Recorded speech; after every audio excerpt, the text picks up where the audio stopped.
Welcome to the Plume and Page.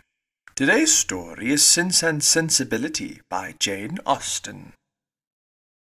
Chapter 43. Mary Ann got up the next morning at her usual time, to every inquiry replied that she was better, and tried to prove herself so by engaging in her customary employments. But a day spent in sitting shivering over the fire with a book in her hand, which she was unable to read, or in lying, weary and languid on a sofa, did not speak much in favour of her amendment.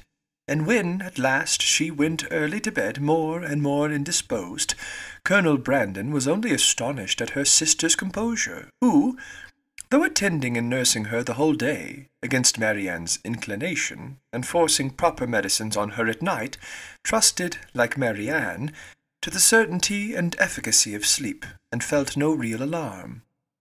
A very restless and feverish night, however, disappointed the expectation of both, and when Mary Ann, after persisting in rising, confessed herself unable to sit up, and returned voluntarily to her bed, Elinor was very ready to adopt Miss Jennings's advice of sending for the Palmers' apothecary. He came, examined his patient, and though encouraging Miss Dashwood to expect that a very few days would restore her sister to health, yet, by pronouncing her disorder to have a putrid tendency, and allowing the word infection to pass his lips, gave instant alarm to Miss Palmer on her baby's account. Miss Jennings, who had been inclined from the first to think Mary Ann's complaint more serious than Elinor, now looked very grave on Mr. Harris's report, and confirming Charlotte's fears and caution, urged the necessity of her immediate removal with her infant.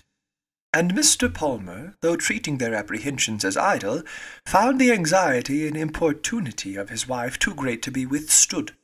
Her departure, therefore, was fixed on, and within an hour after Mr. Harris's arrival, she set off with her little boy and his nurse for the house of a near relation of Mr. Palmer's, who lived a few miles on the other side of Bath, whither her husband promised, at her earnest entreaty, to join her in a day or two, and whither she was almost equally urgent with her mother to accompany her. Miss Jennings, however, with a kindness of heart which made Elinor really love her, declared her resolution of not stirring from Cleveland as long as Mary Ann remained ill, and of endeavouring, by her own attentive care, to supply her the place of the mother she had taken her from. And Elinor found her on every occasion a most willing and active helpmate, desirous to share in all her fatigues, and often by her better experience in nursing, of material use. Poor Mary Ann, languid and low from the nature of her malady, and feeling herself universally ill, could no longer hope that tomorrow would find her recovered. And the idea of what tomorrow would have produced, but for this unlucky illness, made every ailment severe.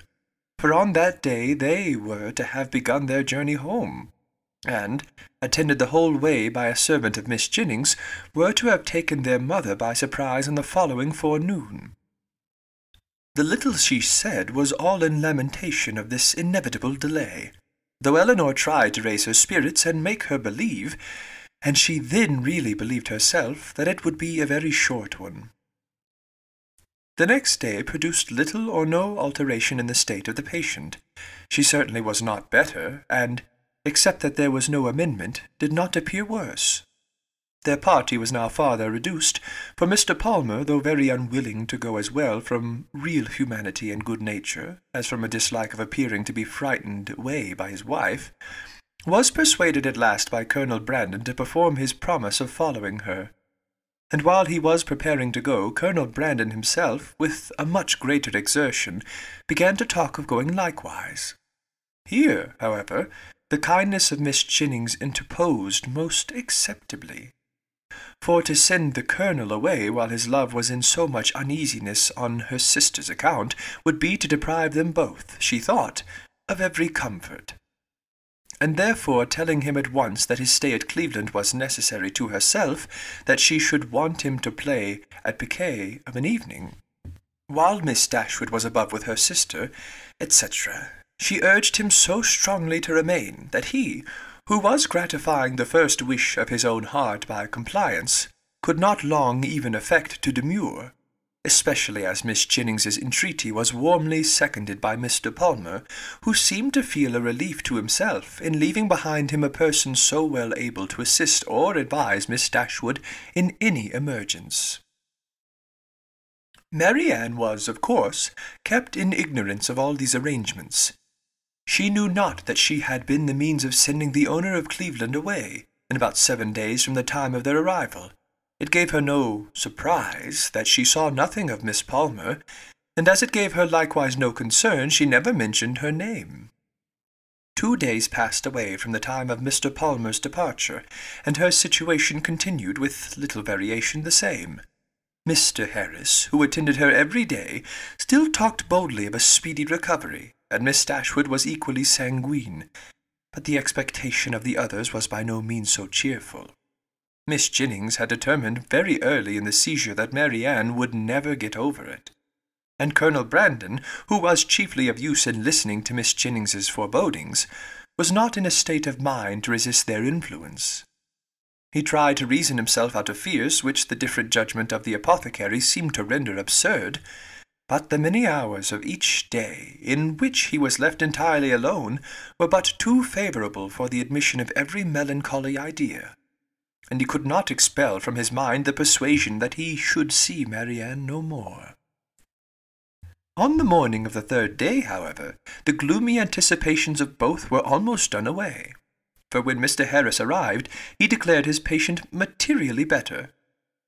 Her pulse was much stronger, and every symptom more favourable than on the preceding visit. Elinor, confirmed in every pleasant hope, was all cheerfulness, rejoicing that in her letters to her mother she had pursued her own judgment rather than her friends, and making very light of the indisposition which delayed them at Cleveland, and almost fixing on the time when Mary Ann would be able to travel. But the day did not close so auspiciously as it began. Towards the evening Mary Ann became ill again, growing more heavy, restless, and uncomfortable than before. Her sister, however, still sanguine, was willing to attribute the change to nothing more than the fatigue of having sat up to have her bed made, and carefully administering the cordials prescribed, saw her with satisfaction sink at last into a slumber, from which she expected the most beneficial effects. Her sleep, though not so quiet as Elinor wished to see it, lasted a considerable time, and anxious to observe the result of it herself, she resolved to sit with her during the whole of it. Miss Jennings, knowing nothing of any change in the patient, went unusually early to bed. Her maid, who was one of the principal nurses, was recreating herself in the housekeeper's room, and Elinor remained alone with Mary Ann. The repose of the latter became more and more disturbed, and her sister, who watched with unremitting attention her continual change of posture, and heard the frequent but inarticulate sounds of complaint which passed her lips, was almost wishing to rouse her from so painful a slumber, when Mary Ann, suddenly awakened by some accidental noise in the house, started hastily up, and, with feverish wildness, cried out, "Is mamma coming?"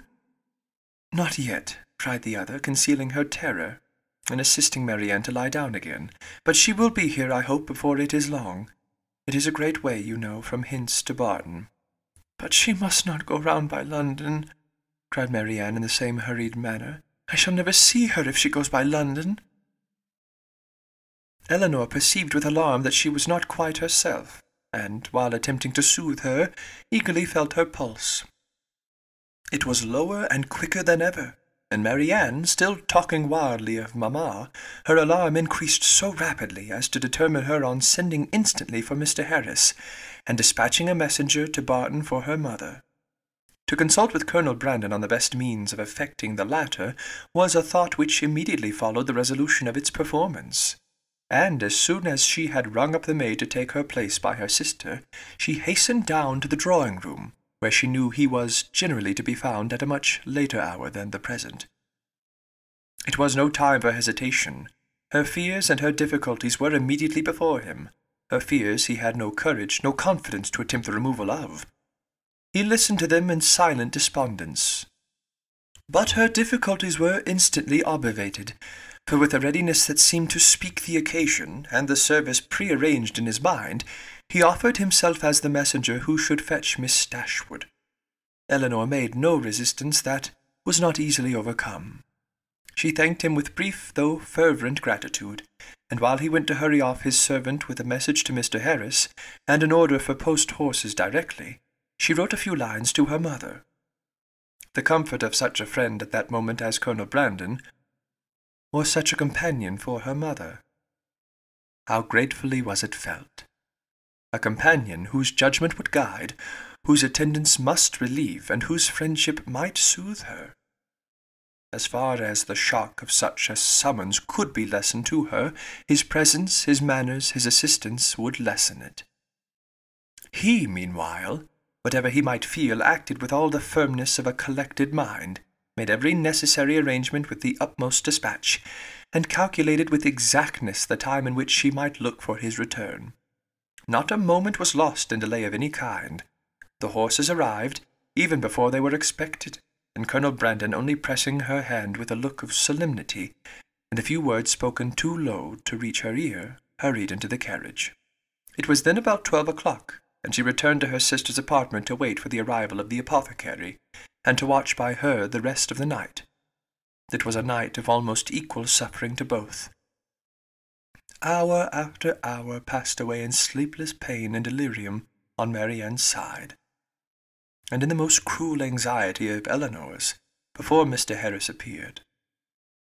Her apprehensions once raised paid by their excess for all her former security, and the servant who sat up with her, for she would not allow Miss Jennings to be called, only tortured her more by hints of what her mistress had always thought. Marianne's ideas were still, at intervals, fixed incoherently on her mother, and whenever she mentioned her name, it gave a pang to the heart of poor Elinor, who, reproaching herself for having trifled with so many days of illness, and wretched for some immediate relief, fancied that all relief might soon be in vain, that everything had been delayed too long, and pictured to herself her suffering mother arriving too late to see this darling child, or to see her rational. She was on the point of sending again for Mr. Harris, or if he could not come, for some other advice, when the former, but not till after 5 o'clock, arrived. His opinion, however, made some little amends for his delay, for though acknowledging a very unexpected and unpleasant alteration in his patient, he would not allow the danger to be material, and talked of the relief which a fresh mode of treatment must procure, with a confidence which, in a lesser degree, was communicated to Elinor. He promised to call again in the course of 3 or 4 hours, and left both the patient and her anxious attendant more composed than he had found them. With strong concern, and with many reproaches for not being called to their aid, did Miss Jennings hear in the morning of what had passed. Her former apprehensions, now with greater reason restored, left her no doubt of the event, and though trying to speak comfort to Elinor, her conviction of her sister's danger would not allow her to offer the comfort of hope. Her heart was really grieved. The rapid decay, the early death of a girl so young, so lovely as Marianne, must have struck a less interested person with concern. On Miss Jennings's comparison, she had other claims. She had been for 3 months her companion, was still under her care, and she was known to have been greatly injured, and long unhappy. The distress of her sister, too, particularly a favourite, was before her. And as for their mother, when Miss Jennings considered that Marianne might probably be to her what Charlotte was to herself, her sympathy in her suffering was very sincere. Mr. Harris was punctual in his second visit, but he came to be disappointed in his hopes of what the last would produce. His medicines had failed, the fever was unabated, and Marianne, only more quiet, not more herself, remained in a heavy stupor. Elinor, catching all, and more than all, his fears in a moment, proposed to call in further advice, but he judged it unnecessary. He had still something more to try, some more fresh application, of whose success he was as confident as the last, and his visit concluded with encouraging assurances, which reached the ear but could not enter the heart of Miss Dashwood.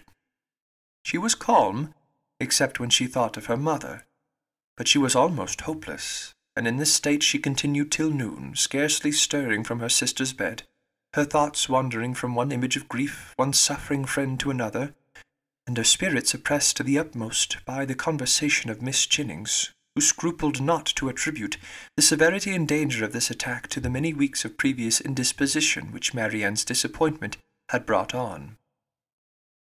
Elinor felt all the reasonableness of the idea, and it gave fresh misery to her reflections. About noon, however, she began, but with a caution, a dread of disappointment which for some time kept her silent even to her friend, to fancy, to hope she could perceive a slight amendment in her sister's pulse. She waited, watched, and examined it again and again, and at last, with an agitation more difficult to bury under exterior calmness than all her foregoing distress, ventured to communicate her hopes.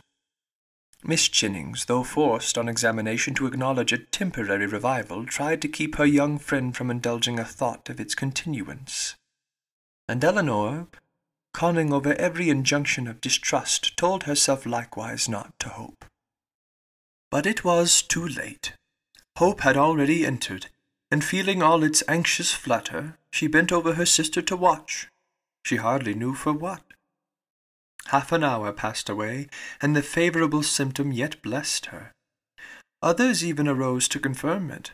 Her breath, her skin, her lips, all flattered Elinor with signs of amendment, and Marianne fixed her eyes on her with a rational, though languid gaze. Anxiety and hope now oppressed her in equal degrees, and left her no moment of tranquillity, till the arrival of Mr. Harris at 4 o'clock. When his assurances, his felicitations on a recovery in her sister, even surpassing his expectation, gave her confidence, comfort, and tears of joy. Marianne was in every respect materially better, and he declared her entirely out of danger. Miss Jennings, perhaps satisfied with the partial justification of her forebodings, which had been found in their late alarm, allowed herself to trust in his judgment, and admitted, with unfeigned joy, as soon with unequivocal cheerfulness, the probability of an entire recovery. Elinor could not be cheerful. Her joy was of a different kind, and led to anything rather than to gaiety. Marianne restored to life, health, friends, and to her doting mother was an idea to fill her heart with sensations of exquisite comfort, and expand it in fervent gratitude. But it led to no outward demonstrations of joy, no words, no smiles. All within Elinor's breast was satisfaction, silent and strong. She continued by the side of her sister with little intermission the whole afternoon, calming every fear, satisfying every inquiry of her enfeebling spirits, supplying every succour, and watching almost every look and every breath. The possibility of a relapse would, of course, in some moments occur to remind her of what anxiety was. But when she saw, on her frequent and minute examination, that every symptom of recovery continued, and saw Marianne at 6 o'clock sink into a quiet, steady, and to all appearance comfortable sleep, she silenced every doubt. The time was now drawing on when Colonel Brandon might be expected back. At 10 o'clock she trusted, or at least not much later, her mother would be relieved from the dreadful suspense in which she must now be travelling towards them. The Colonel, too, perhaps scarcely less an object of pity. Oh, how slow was the progress of time which yet kept them in ignorance! At 7 o'clock, leaving Marianne still sweetly asleep, she joined Miss Jennings in the drawing-room to tea. Of breakfast she had been kept by her fears, and of dinner by their sudden reverse, from eating much, and the present refreshment, therefore, with such feelings of content as she brought to it, was particularly welcome. Miss Jennings would have persuaded her at its conclusion to take some rest before her mother's arrival, and allow her to take her place by Marianne. But Elinor had no sense of fatigue, no capability of sleep at that moment about her, and she was not to be kept away from her sister an unnecessary instant. Miss Jennings, therefore, attending her upstairs into the sick chamber, to satisfy herself that all continued right, left her there again to her charge and her thoughts, and retired to her own room to write letters and sleep. The night was cold and stormy. The wind roared round the house, and the rain beat against the windows. But Eleanor, all happiness within, regarded it not. Marianne slept through every blast, and the travellers, they had a rich reward in store for every present inconvenience. The clock struck 8. Had it been 10, Eleanor would have been convinced that at that moment she heard a carriage driving up to the house, and so strong was the persuasion that she did, in spite of the almost impossibility of their being already come, that she moved into the adjoining dressing-closet and opened a window-shutter to be satisfied of the truth. She instantly saw that her ears had not deceived her. The flaring lamps of a carriage were immediately in view. By their uncertain light she thought she could discern it to be drawn by 4 horses, and this, while it told the excess of her poor mother's alarm, gave some explanation to such unexpected rapidity. Never in her life had Eleanor found it so difficult to be calm as at that moment. The knowledge of what her mother must be feeling as the carriage stopped at the door, of her doubt, her dread perhaps, her despair, and of what she had to tell. With such knowledge it was impossible to be calm. All that remained to be done was to be speedy, and therefore, staying only till she could leave Miss Jennings's maid with her sister, she hurried downstairs. The bustle in the vestibule, as she passed along an inner lobby, assured her that they were already in the house. She rushed to the drawing-room. She entered it, and only saw Willoughby